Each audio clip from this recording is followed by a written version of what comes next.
But those two cup defeats have posed a few questions, one of which the new man from Coventry will be expected to help answer. Namely, can Villa score enough goals to maintain their title challenge? Dublin has a great record against Spurs. He's scored against them in every season in his time at Coventry. And can Stan Collymore benefit rather than suffer from Dublin's arrival? He partners a man who costs rather less than the club record £7 million that Villa paid for Collymore here, who hasn't scored in the league since February in John Gregory's first match as manager.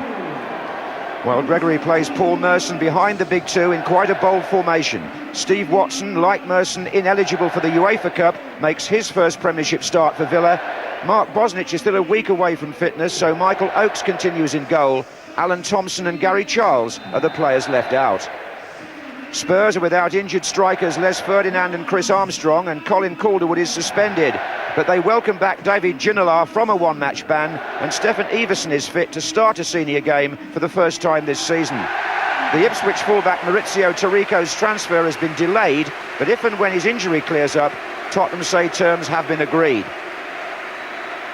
And this could be a record-breaking day for John Gregory's Aston Villa. If they avoid defeat here, they'll equal the club's best ever start to a league season, 11 games unbeaten in 1932-33. Quite a contrast to last season, when Villa made their worst ever start. George Graham starting off as usual in the stand. Collymore running on ahead of Dublin there, but it's the new man who's penalised. Oh! And he's wearing number 14, Dion Dublin, and the referee has gone to his pocket straight away. And this is not the start that Dion Dublin was looking for. I presume it's for the challenge on Scales. It's a yellow card.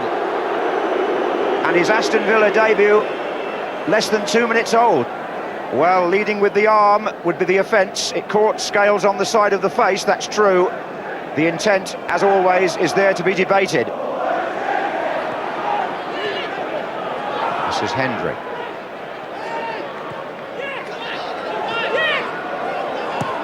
Villa working it well. Oh, Paul Merson. Collymore coming in far side now. Merson for Villa. Oh, it was blocked. Baardsen and his defenders made a barrier at the near post, and Paul Merson couldn't break it down.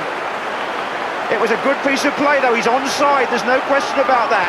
Flags rightly stayed down. Merson saw Collymore coming in, and I think he was trying to find him. It's a corner.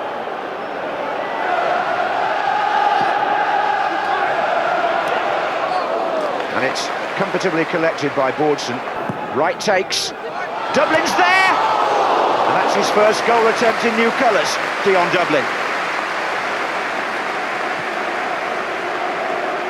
Hasn't had much time to train with his new teammates, but set plays obviously are a case in point where they'll be looking for him as the target, and that was certainly what Wright was doing there. He just got the nod ahead of Scales.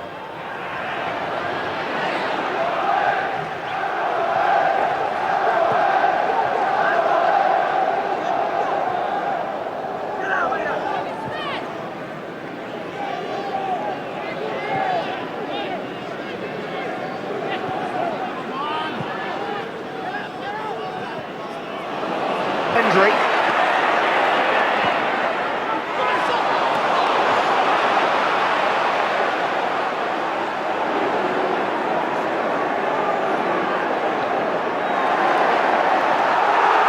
Watson pulled down by Ginola, says the referee. Ginola feeling he made a legitimate attempt to play the ball there, but the free kick's been given for this challenge. Well, he got the ball. Oh, and here's a chance perhaps for Villa to capitalise with Southgate. Very quickly taken free kick. And Gareth Southgate almost caught Tottenham on the hop. He'll in! Oh, what a start for the new man! Dion Dublin opens his account for Aston Villa in front of the Holt end. The 31st minute. And that's what he's being paid to do. Signals to the supporters who will immediately adopt him now. Alan Wright with the corner. I think John Scales gets an unlucky touch here somewhere for Tottenham. It's there, and it spins off him, and Edinburgh couldn't get to it, and Dublin could. Unlucky John Scales, but Dion Dublin has obviously read the script. It's 1-0 Villa, and John Gregory will be feeling pretty pleased with the purchase at this stage.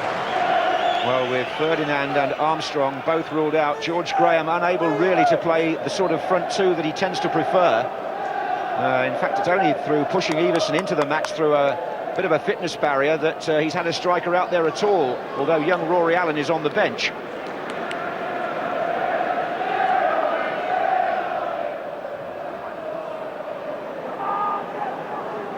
Oh, mistake, and Dublin's it again!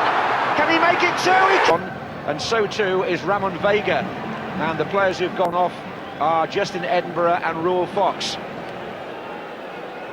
It looks like three at the back for Tottenham now: Scales, Vega and Campbell.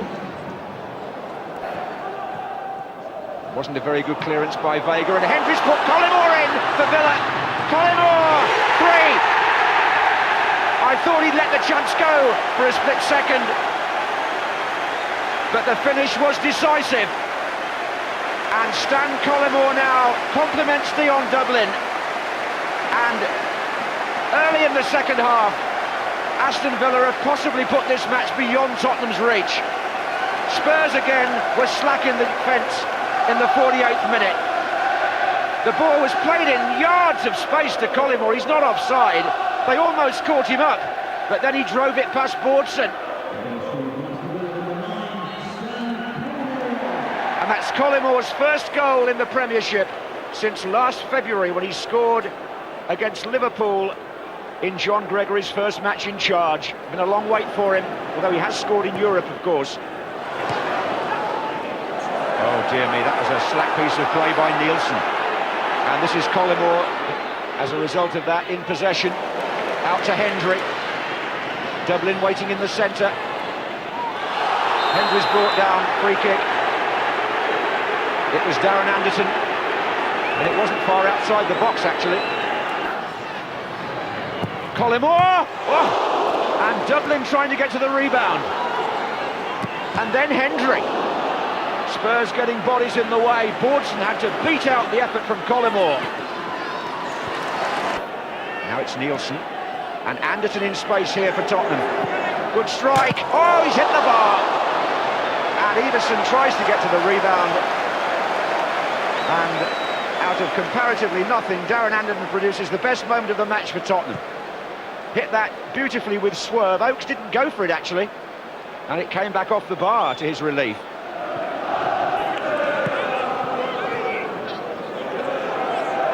Ginola.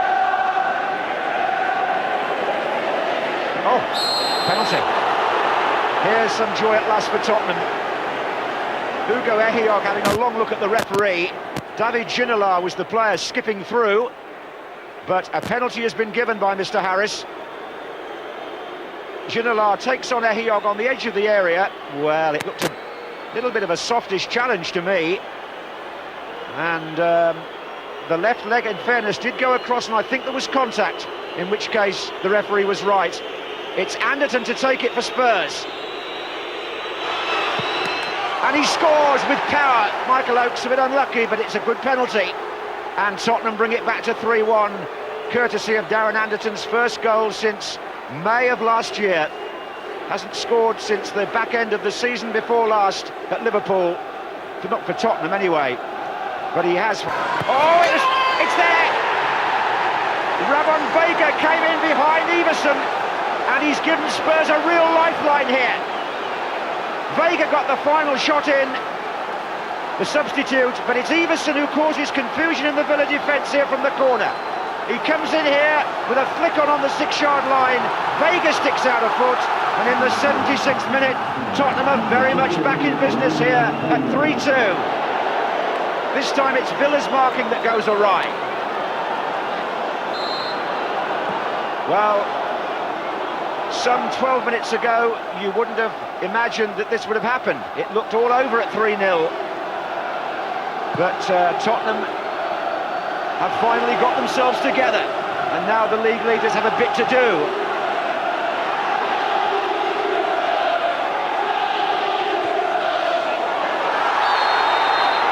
It's Sinton tangling with Watson. And George Graham here with Chris Houghton sees some hope. The first ball goes in. Collymore's in the middle of it. Well, the goal does not stand. Meantime, there's activity over on the touchline.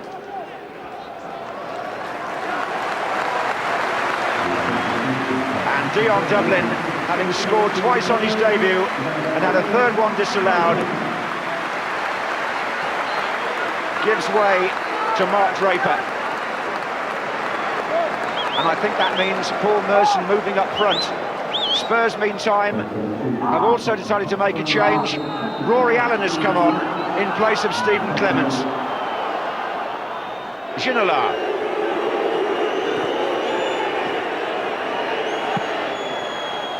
And Allen's coming in! Oh, he's hit the side netting.